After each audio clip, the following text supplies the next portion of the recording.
Hey everybody, this is the fifth and final installment of the Finding the Meaning Movement mini-series from this season. We may continue it next season, I don't know, but this is a series, it's a build in public style series that I'm filming, recording with my co-host for this series, Lulla of Fruitful Design and Strategy. It's a build in public style conversation about the meaning movement, about my work, about my branding, marketing, positioning problems, with the hope that these will be a template or a lens through which you can view your own questions and your own seeking, the journey that you are on. I hope that they are of value to you. I have really enjoyed these conversations with Raj, and I will be continuing to have them, whether or not they're on the podcast. You don't have to have listened to all the other episodes of this mini-series in order to benefit from this one, but if you'd like to, you feel free, just look for FTMM in your feed, in your podcast catcher, or on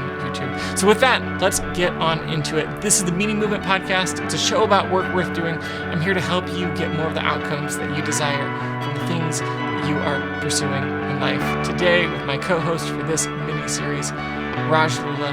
Stay with us.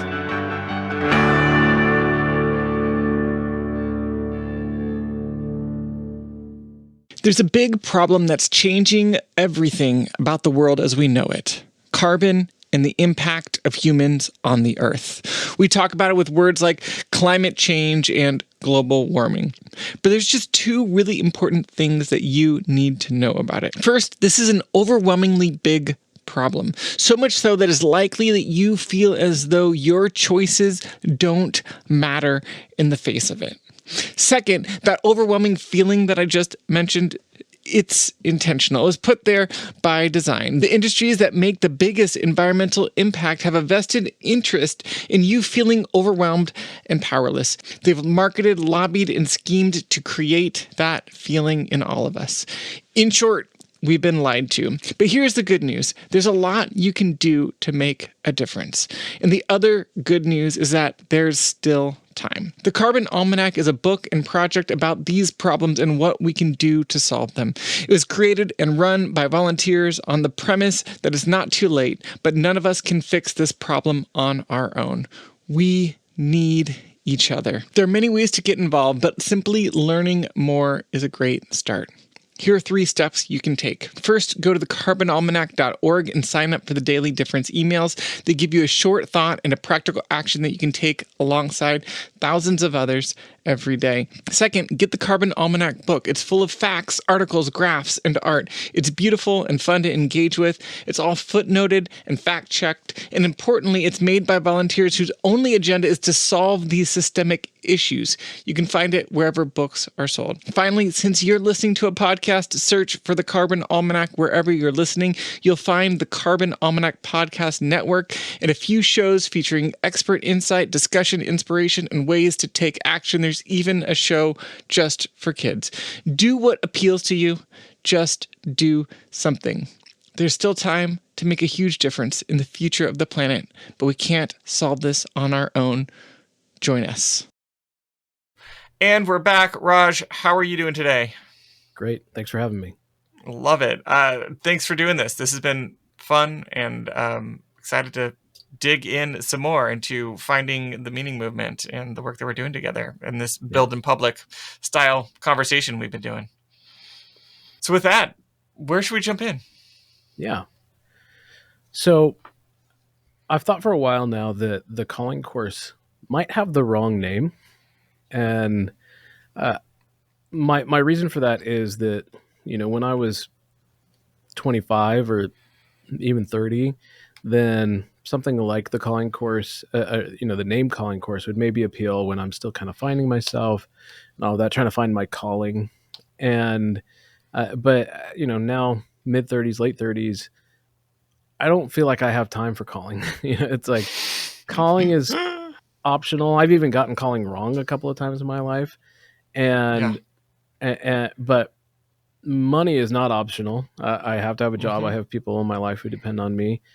I would even argue that meaning is not optional, because it is hard to sustain a life, even if you're making good money, if you don't feel like you have meaning. But calling kind of seems like something you figure out after it's all done. It's like, oh, that was my calling. So there it was. Yeah.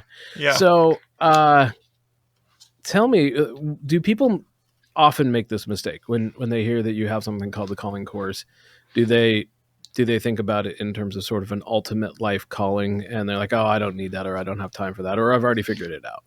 Yeah, this is a great question, and I wish that I had a better answer for it. You're the first person to tell me that maybe the calling course has the wrong name.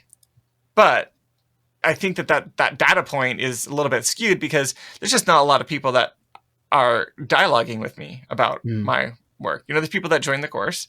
There's people who, sometimes they'll respond to emails when I have, open enrollment for the course and say, this looks good, but not right now, or I've already found my calling. But beyond that, like, and that's some of the change, that I'm making even by doing this work with you is like, mostly it's just me. Mostly it's just me doing my thing. And so that, I think that's an important place to start the conversation. I do think that there have been some significant moments for folks who have had a strong feeling about the word calling, and what I invite them to, through the process, to understand that, that that calling should be, that's something that comes from you. It's your calling at its core is who you are. But in order to get there, there is for a lot of folks, especially folks with religious, faith backgrounds, like that word can be really heavy, and I think it could be an obstacle for them to overcome. I know from my one-on-one work, there was a couple people that I worked with specifically around that idea and redefining that idea for them.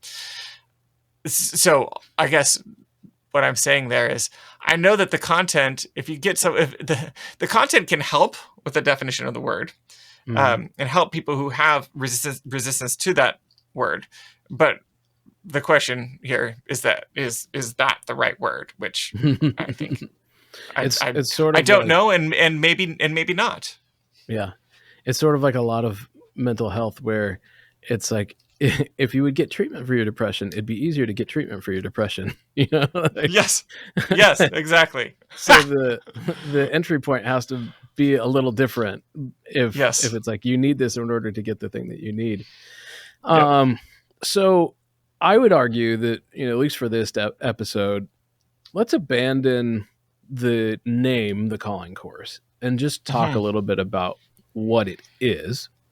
And let's start at, if somebody already has a sense of calling, does this course work for them?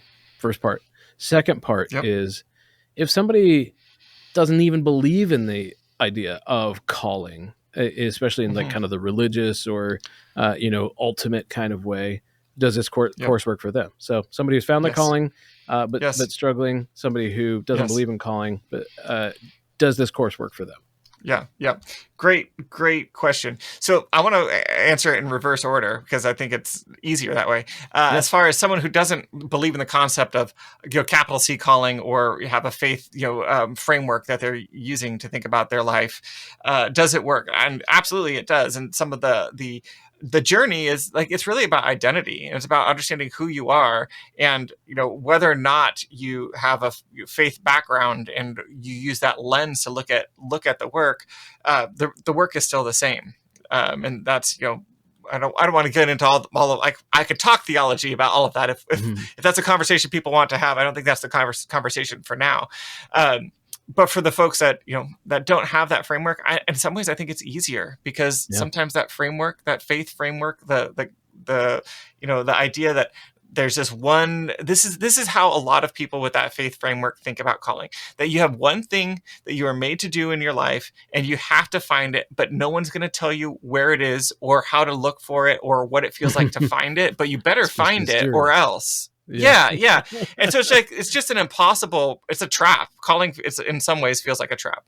And so that goes to the other question of someone who feels like they've found their calling. I mean, yes, but I would feel like the presenting problem wouldn't be that they don't know what their calling is. It would more along the lines of I know what I want to do, but I don't know how to do it. And the calling Yeah. course can help with that piece of the process. Yeah. But for most people who have a strong sense of a theological foundation or theological understanding of calling, like like I said, like that can sometimes get in the way, and we kind of have to sometimes work on that concept first to get to the actual work of Yeah. identity formation. So, I mean, I would argue that perhaps you talked yourself into a trap here, but if this thing works for people who don't believe in a theological or ultimate calling, and if it Yep. works for people who have already found their calling but are having trouble living out their purpose, their sense of purpose, Yep. then, and it works for both of those audiences, then it's possible Yes. that this doesn't really have anything to do with calling at all. That Yeah.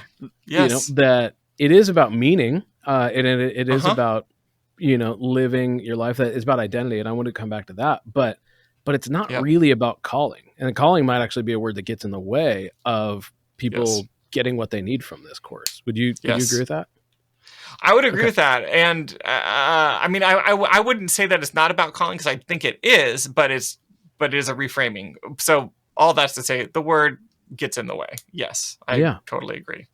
The difficulty, which I don't know that I need to explain myself on this, because that's not what you're asking, but I feel like I feel the need to, is like, when I was naming the course, is like, how do we talk about this conversation without, like, what's the shorthand? What are the words that can help someone say, oh, this is something, like, I know what this is about. I know what this will do for me. And that's where it felt like calling is the closest, or at the time felt like the closest word to be a shorthand into the conversation, if that makes sense.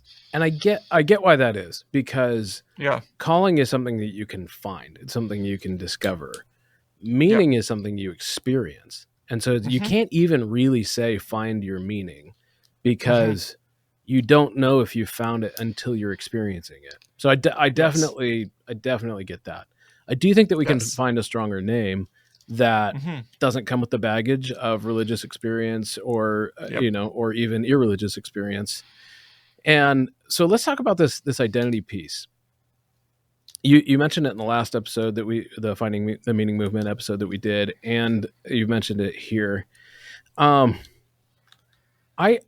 get the impression that identity, a little bit like calling, has this sense of, I already have an identity. Like I am a person. I literally have an ID card.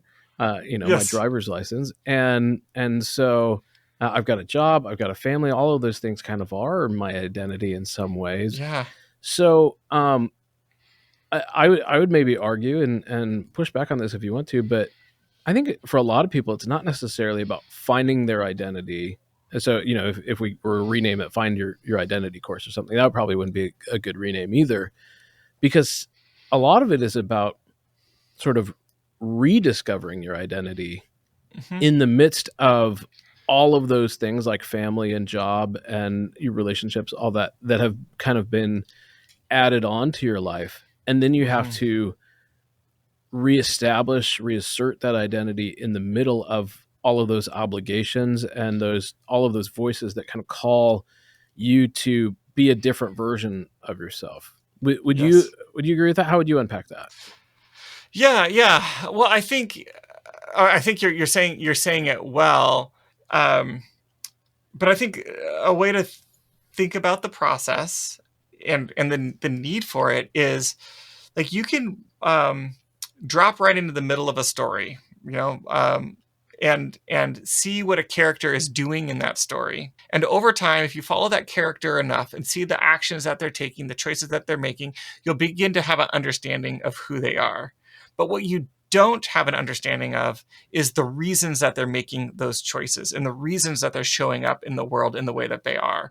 And so, from a story, using story as an analogy for this, like, so that's the work of the calling course. The work that I'm inviting people to is to understand the reasons that character in that story is making the choices that they are, which it has to do with the experiences that person has had, that character has had in the past, which has shaped them into who they are today. And so, for a lot of us who haven't done much of that work in the past, we're like you said, I have a social security number, I have a driver's license, I have a job, I have an identity, but it doesn't necessarily mean that you have a firm understanding of who you are, or why, like what your motivations are, what is meaningful for you, and the reasons behind the choices that you're making. And the more you can understand those reasons, the more you can have choice in whether or not those are the decisions that you want to be making, and bring more intention to those choices. Does that make sense? Oh, totally. I think something this brings up is that, calling sounds like it's something for people who are sort of at the beginning of a journey. Okay. Frodo is being called to destroy the One Ring in the fires of Mount Doom or wherever. And so like, that's a calling. That's what starts his whole journey. And if he were to be called to something else in the middle of the journey, he would be abandoning something. He would be, it would mess up his story. But this idea of identity and meaning, I think of the James Bond movies, and I'm most familiar with the Daniel Craig series of James Bond movies, and I personally think that Skyfall is one of the strongest episodes of that series, because you finally get to figure out a little bit about why James is the way that he is, and that maybe his attachments to women and even his work are informed by a lot of abandonment as a child, and that's why he's not capable of these adult human relationships. And then in the last iteration of that series, we get a lot of payoff because of that, and it's almost like he starts to make different choices because of this understanding of himself. And that's really gratifying for audiences who've stuck with this character for 15 or so years. I don't remember when the first one came out, but it's been quite a while now. And Absolutely. And so I think that when we talk about, sort of rediscovering your identity in the middle of the story, I think it's a great analogy. Then it would help you to make the right decisions, to be more James Bond, to be the better James Bond into the next episodes. How many of our episodes do you have left?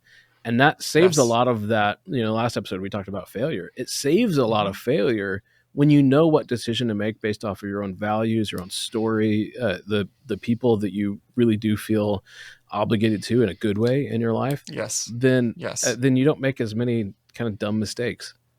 Yes, totally. I think so much of this work at the beginning of the process, and the first step. So this method, this journey, I often talk about as the meaning method. That also doesn't have to be the name that sticks, but so whether it's in the calling course, whether it's in a cohort, whether it's one-on-one, one of the first things that we do is really work on what are the voices that have shaped the choices that we've made, and identifying those voices, so then we can see, again, like we're making these choices. We know we can see the choices that we're making, but we're not always thinking about like who's informing those choices and pushing us in those directions. And as we begin to put language to it, we begin to see like, okay, I see, I made that choice in my story. I made that choice to be a youth pastor because my youth pastor told me that's what I should do.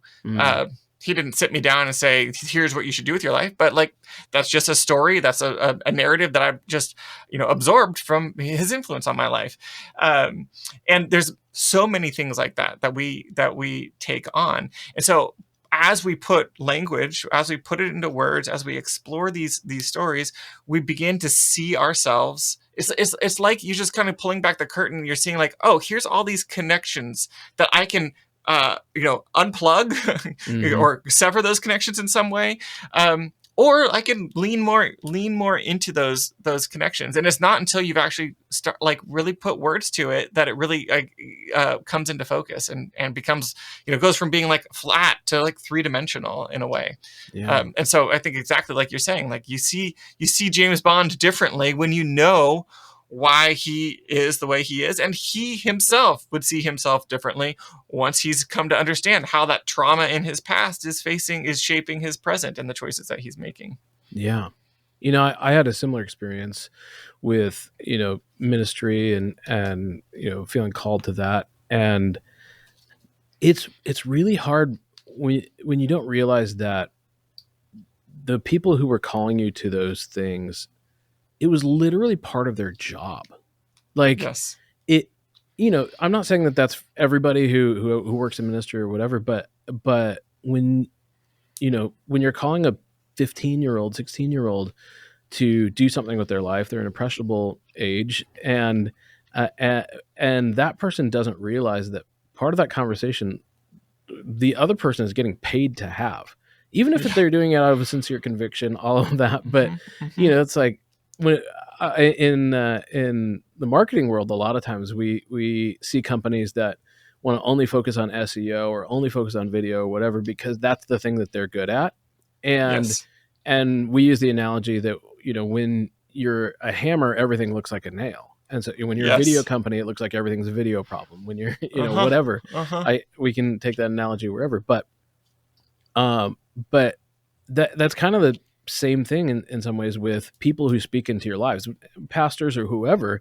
You know, if your pastor thinks you should be a pastor, it's the hammer looking at you like a nail. If you're, you know, from a family of bankers and they all think that you're perfect to be a banker, it's in part because they're bankers. And so unpacking those voices is important, and it's really difficult because these are people that we attached our identity to at an early age before we knew better. And again, not to say those people were wrong, but if that isn't taken out and objectively looked at, then you can give more weight to those things than they deserve. Yes, totally. Yeah, and I think of it like if you've ever done like a coffee tasting or a wine tasting or anything similar, where it's like you're trying to put words to something that like you've experienced before, but you've never actually put words to it. And so, but when you start, or like even like reading like the tasting notes, sometimes if you have like a nice bag of coffee, there'll be like notes of strawberry and citrus or like whatever. And it's like, oh yeah, that kind of does taste like strawberries. Like, but until you put those words to it, you don't notice it. And I think it's very similar with your life. Like it's happening. It's there. It's in the background. But it's until you started to articulate it that it's in that articulation that it assigns that meaning that then you can gives you more choice over, you know, what direction you want to go, what voices to listen to, and who you want to be in those choices that you're making. You know, it's a fascinating activity for people who want to identify the voices that they've kind of let into their lives. Social media is now, you know, roughly 10 years old. Facebook, you know, came out late, you know, or like middle 2000s, and gosh, that means it's 15 years old. That means I'm older than I thought. It's wild. But that's given us a long time to be attached to people virtually. And I would bet that if you're listening to this and you go through your Facebook friends list, who you're following on Instagram, who you're following on Twitter, I'll bet that you've just collected people that are no longer relevant to your life. Yes. I did this recently on my Twitter. I unfollowed a bunch of people, and it's just so interesting because it was in like chronological order, and it's just like I could see the phases of my interests over time as I'm like, oh, this is when I was really into following photographers, and here I was following authors, and it was really interesting. Yeah, I started my Twitter account or restarted it anyway about 10 years ago when I was working in communications for a Christian college, and all of the people who followed me at that time that I followed back, or 90% of them, were pastors who had written a book and they were trying to gain an audience. Yes. And at this point in my life, no offense to anybody, I could care less. Like those are not the people that I choose to follow. Those are not your people today. Yes. At this point in my life. And so, you know, I went and unfollowed a whole bunch of people, but I did the same thing. There are many marketing agencies that I followed. There are many, you know, photography, you know, photographers that I followed because of who I was trying to be at that time. And right now my list is made up almost entirely of literary agents because I'm trying to sell my book, you know? And totally. And, you know, who knows, in another 10 years, who I might be interested in following. Hopefully we'll have a literary agent by then. If you're one, please call me. But, you know, so yeah, that's a fascinating way to look. And Twitter, like you said, is actually a really great place to do that because it's chronological in the order that you follow people. And it is like seeing yourself in a mirror in a really interesting way. Mm. So Yep. there's voices that have shaped us. What else, inside this course? Not calling it the calling Yeah. course, what the Yeah. meaning Whatever method. the I course like is that. called. Yeah. Yeah. Um, Yeah. what else is in there? Yeah, there's a couple major movements, voices, just digging into stories, doing a few exercises around like naming, like choosing, maybe it'd be a way of saying it. Like what are the formative stories that have shaped you, both like really positive experiences. What's your definition of like a really good time of your life, and also what's the definition of like a really bad time of your life? And out of both of those, that shapes what like our desire for recreating those moments on the good side and avoiding that pain, whether for ourselves or on behalf of others. And those can be really formative places to look for themes then, and into like, here's the kind of work that I want to be a part of. It somehow correlates, often not one for one, but there is a correlation. There is a harmony, if you will, between what we desire to create in the world and those experiences in our past. So then we start looking for that. And a big part of that is to be involved, to bring other people into your process. So in one-on-one work, that's me. In cohort work, it's the cohort. In the course, what I'm the soon to not be called the calling course. It's bringing other, whether it be friends, mentors, people in your life that you trust into your process, sharing their stories, and then asking them what they hear, because we're so close to it. Oftentimes, it's like we can't see the forest, for the trees, and then starting to dream about the future and what it could look like to intentionally bring your focus, bring your energy, bring your activity, your work towards those themes, and what different manifestations that could take. So some creative writing experiments, imagining experiments around those things, to then again look forward, and then that then shapes how we're thinking about ourselves in the present. Before Donald Miller wrote Story Brand, building a story brand, he did a course called Storyline, and it was similar to just that past piece that maybe past and future that you're describing. And I did it at the time, and so this was probably 7-8 years ago. And it's funny to look back now at the things that I had thought were formative experiences up to that point in my life, and now some of those things don't matter at all. A couple of things like, one I remember in particular was a particularly bad breakup, and with a girlfriend before I had met my wife, and that really stuck out my mind because it was a very emotional experience and all of that. And now so much of my life, I'm 15 years into marriage almost, that has been just formed in this season. It's like pretty soon I'll be married longer than not, and wild. And so it's like that little blip on the radar actually doesn't mean that much anymore. And so having, this is the kind of process that people should go through every few years, because as you age, you begin to see things with more perspective. And just like we talked about with James Bond, you can make that next choice faster and easier because you have a greater perspective on what your story actually is. Yes. And what you're saying is exactly true, because you're becoming a different person. We're always becoming a new version of ourselves. And it's not to say like, you're going to wake up one day and not be Raj, but you'll be a different, a more mature, a Raj with more experience under his belt. And so it is very iterative. And like this process is, it is, I don't know, you could think of it as somewhat postmodern in some ways, that like you choose your meaning to some degree, and it comes out of your experience. And so by having more awareness of experiences like this, then you it's almost like it kind of populates the menu of where you want to put your focus. Yeah. A good example of that, or maybe not a good example of that, is really just in the last few years, I have been able to admit to myself that I really like musicals.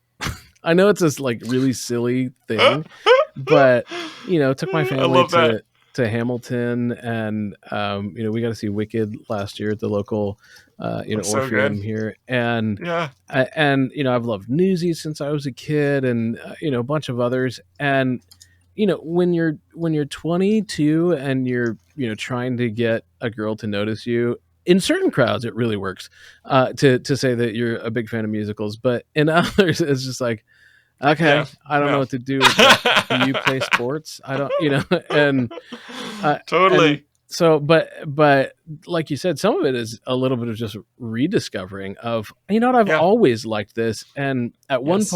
time in my life, I minimized this because it wasn't convenient to finding a mate, Wasn't or, cool. yeah, it wasn't cool. It wasn't cool with the crowd that I was hanging with. Yep. Even some of my political beliefs, which are kind of very messy and all over the map, there were times that I downplayed a lot of things that I considered to be compassionate because I was in an environment that was mostly filled with people who were more to one side or the other, and Yes. I kind of denied my own thinking on those things because it Yeah. just was not popular to have those opinions where I was.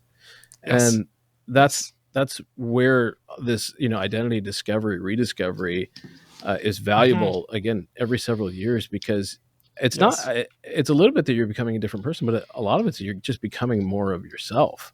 Yes. Yes. Well, and I think like a big part of the process is this understanding that, like, of the past, present, and future, if I ask you the question, which one of those do you have the most control over?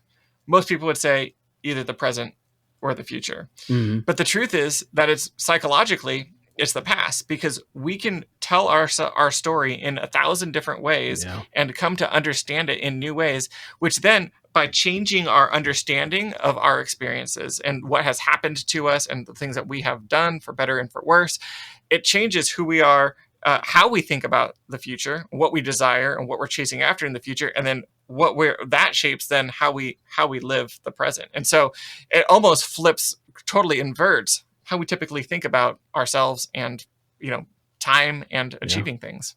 My story is a perfect example of that, because the year I was 16 was the same year that I felt called to ministry at a camp. But it was also the same year that I joined the newspaper staff at my high school and became, I kid you not, the marketing and advertising manager for my high school newspaper. And so great. I spent 10 years in ministry, and now I've spent about the same time in marketing. And there was a time, right when I was switching from ministry to, marketing consulting, that I felt I had betrayed my calling, because I grew up in church, and this this moment was super common. meaningful. I felt this call when I was 16, all of that, Yep. and it felt like marketing, communications, that stuff was just an aberration. I'll do this for a few years until I can get back into ministry. Yes. Now, being 10 years on the other side, it almost feels like the ministry thing was the aberration, that there was a youth pastor who was paid to tell me that we needed more youth pastors in the world, and that sort of thing. And again, not have to be that cynical, but but that everybody in that side of the story had their motivations as well. And that there's easy ways to plot through. Even when I was little and my dad would encourage me to write and he would pay me to write for him, that is actually as strong of a story and as strong of a thread through my life as as the faith part of it was at the time. So you have a lot of control over how you formulate your story and what those things end up really meaning to you, which is why, again, we're all part of this thing about meaning. The meaning movement is because we need these reformulations. We need somebody who's constantly calling us to say, okay, sure, that was the story that we were telling at the time, but now that we have a little more experience, a little more clarity, what does the story actually look like now, and how do we make those clear James Bond decisions going into the future? And we need that every few 100%. Years to recalibrate on those things. Totally agree. Yeah, I want to be that guy. Yeah, that's me. You are that guy. That's the thing that I think has kind of driven me the most crazy through this whole thing is, before I was exposed to the content that was in this course that I refuse to call the calling course, I was like, oh no, maybe he kind of missed the mark, that he was coaching people, and then he formulated this course and he just kind of missed, and it's bad content. when you and I went through the content and it's these things, I told you, I was like, I need this right now. I've been in this career for a while now, and I'm looking at, into the next 10 years and my kids graduating high school and who I want to be for the, until I retire. Yeah. And it's like, I'm kind of in that midway point where I need to reevaluate these things, especially because sometimes you just get in a survival mode with, young kids at home, or trying to keep a business from failing and, and make it lucrative and all those things, that you don't stop to think about, okay, evaluate. At what point of the story am I in? And is this really tracking with who I want to become, who I am? So you are that guy. You have, like I said, looking at that content. Yeah. I would do it right now. Probably will in the next couple of months here with you, is just, we're going to reformulate some things. So, I would love to know, and this is going to be probably the most, small and petty thing I've ever asked people to do, but, tell me in the comments, if you've been around here for a while, just tell me if you think it sounds like the calling course should be the name the calling course, and if I'm just overblown in my opinions here, or if you hear these things about identifying the voices in your life, retelling your story, reformatting it to who you are and who you want to be now, looking at your future, inviting the people that you trust in your life right now, not necessarily the people who have spoken in your life before, to help you do these things, and then making those next choices, experimenting, trying those things, kind of like we talked about in those last episodes. Does that sound like calling to you, or does that sound like something else? If you help rename the meaning movement, or the calling course, then we'll send you a candy bar or something, or it'll be. I love it. Well, and I think like I think the questions are too, like, what is the first question is, does it sound like calling? And then 2, like, what would you, I think this is the question I really want to hear from people, is what would you call it? Like, we've just spent the last 30 minutes talking about the content. Like, what would you call this course? I think that'd be really fun to hear. So in the comments, whether it's on the show notes or if we're on YouTube, you can comment there. Let us know. Yeah. And if this sounds appealing to you, whatever we end up calling it, and you're just hearing this for YouTube on YouTube for the first time, or on a podcast for the first time, please make sure you sign up to Dan's email list, to the Meaning Movement email list. Join this community, and I'm just a part of this community, so I don't make any money by telling you to do this, but join it, because this is a thing that happens together. One of the names we kicked around at one point was the Meaning Mastermind, because you need perspectives from other people who are maybe a few years ahead of you, or even sometimes a few years behind you, going, no, go after that dream, or people who are just, your peers, or, a different gender, a different industry, whatever, that can kind of speak into these things with you. So, love it. Yeah, if you're not a part of the Meaning Movement already, subscribe to the podcast and to the email list, so that when this new thing is going to launch, when we reformat this to be more useful to you all. I will make sure to let you know if you are on those subscribed. So make sure to subscribe. Raj, this has been so fun. Thank you so much. I'm so excited to see where this takes us. So thanks, Dan. Here's to what's to come. Thank you, Raj, for this incredible series and for all the work that you are doing with me behind the scenes. It's so fun to just get to pull the curtain back a little bit in this series with you. Listeners, watchers, thank you so much for tuning in. Go ahead and leave a comment wherever you're watching or listening, a rating or review. Let Raj know how much you appreciate his guidance in this series, in this conversation. You can find links in our show notes at themeaningmovement.com/FTMM05. And with that, we'll call it a wrap. Our artwork is by Eliezer Ruiz. Our music is by Tom Warham. We'll be back with you in just a couple days. Take care.